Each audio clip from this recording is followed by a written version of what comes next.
The learning objectives. Students will be able to define and analyze globalization, understanding its historical context and contemporary significance. Students will be able to identify the impacts of globalization across cultural, economic, and political spheres, evaluating both positive and negative effects. Students will be able to articulate and critically evaluate the 6 core claims of globalization. Globalization is the process of increasing interconnectedness and interdependence among countries to the exchange of goods, services, information, and culture. This phenomenon accelerates interactions and relationships between different regions globally. For example, multinational corporations, companies like McDonald's and Amazon, operate in multiple countries, influencing local economies and cultures. Claim number 1. Globalization is about the liberalization and global integration of markets. Globalization refers to the increasing integration and liberalization of markets worldwide, facilitating the flow of goods, services, capital, and ideas across borders.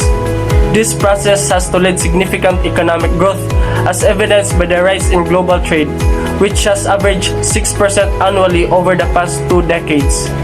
For example, cultural exchange.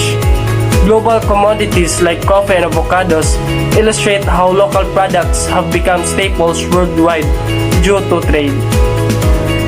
Claim number 2. Globalization is inevitable and irreversible.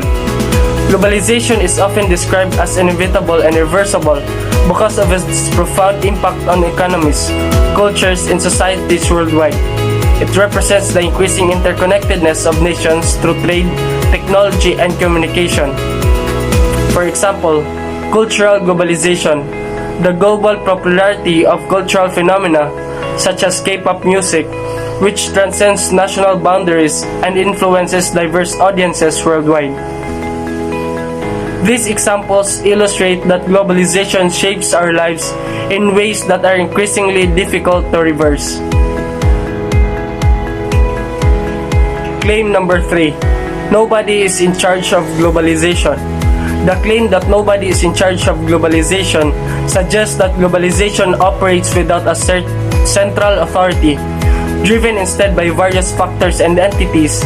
This decentralized nature means that no single entity can dictate its course. For example, international cooperation. During the COVID-19 pandemic, countries collaborate on vaccine development without a singular authority directing these efforts, illustrating collective action amidst a decentralized framework. Claim number 4. Globalization benefits everyone. The claim globalization benefits everyone suggests that interconnectedness of economies and culture leads to widespread advantages, although the extent of these benefits can vary. For example, access to diverse products. Consumers enjoy a wider variety of goods at lower prices due to global competition. For instance, electronics manufactured in Asia are available worldwide, making them more affordable for consumers everywhere. Claim number 5. Globalization furthers the spread of democracy in the world. Globalization is the process of increasing interconnectedness among countries, which can influence the spread of democracy. It promotes democratic values by facilitating communication, economic ties, and cultural exchange. For example, information access.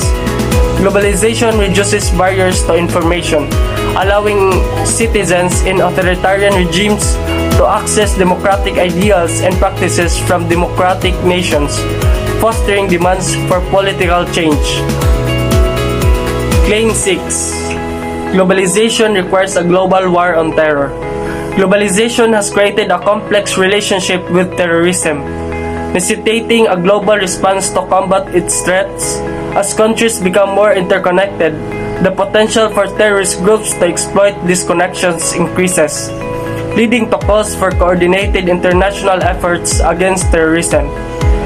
For example, increased communication.